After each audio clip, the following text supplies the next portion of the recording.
এই রমজান মাসে এমন একটি ঘটনা আছে যা শুনলে আপনার হৃদয় স্পর্শ করবে। একজন সাহাবা নিজের খাবার কেটে এক দরিদ্র মহিলাকে দিয়েছেন শুধু আল্লাহর সন্তুষ্টি অর্জনের জন্য। আপনি কি জানেন কি ঘটেছিল সেই রাতের মদিনায়? এই গল্পটি আপনাকে দান, ত্যাগ এবং রমজানের প্রকৃত বার্তা শেখাবে। মদিনার এক শান্ত রাত, শহর নিঃসঙ্গ, মানুষ ঘরে বিশ্রামে।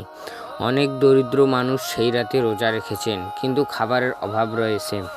হজরত আবু বকর রাদিয়াল্লাহু তাআলা আনহু এইসব মানুষের দুঃখ দেখলেন এবং ঠিক করলেন এই রমজান মাসে তিনি নিজেই সাহায্য করবেন। হজরত আবু বকর রাদিয়াল্লাহু তাআলা আনহু 3টি রুটি হাতে নিয়ে রাস্তার ধারে বসে থাকা এক দরিদ্র মহিলার কাছে গেলেন। তিনি বললেন, এটি আল্লাহর সন্তুষ্টির জন্য। মহিলাটি রুটিগুলো গ্রহণ করলেন এবং ধন্যবাদ জানালেন।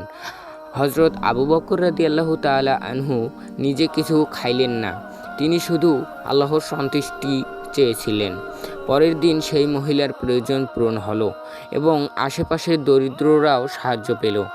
এই ঘটনা শুধু দানের উদাহরণ নয়, এটি শেখায় রমজানের প্রকৃত মানসিকতা, মানুষের সাহায্য, ত্যাগ এবং আল্লাহর সন্তুষ্টির জন্য জীবন উৎসর্গ।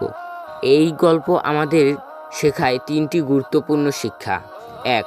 রমজান মাস শুধু রোজা রাখার নয়, বরং দান, ত্যাগ এবং দরিদ্রের সাহায্যের মাস। 2. আসল বরকত আসে আল্লাহর সন্তুষ্টির জন্য ত্যাগের মাধ্যমে। 3. হজরত আবু বকর রাদিয়াল্লাহু তাআলা আনহু এর উদারতা আমাদেরও অনুপ্রেরণা দেয়, যাতে আমরা নিজ জীবনে মানুষের উপকার করি। আজ আমরা শিখলাম রমজানের এক বাস্তব এবং অনুপ্রেরণামূলক ঘটনা।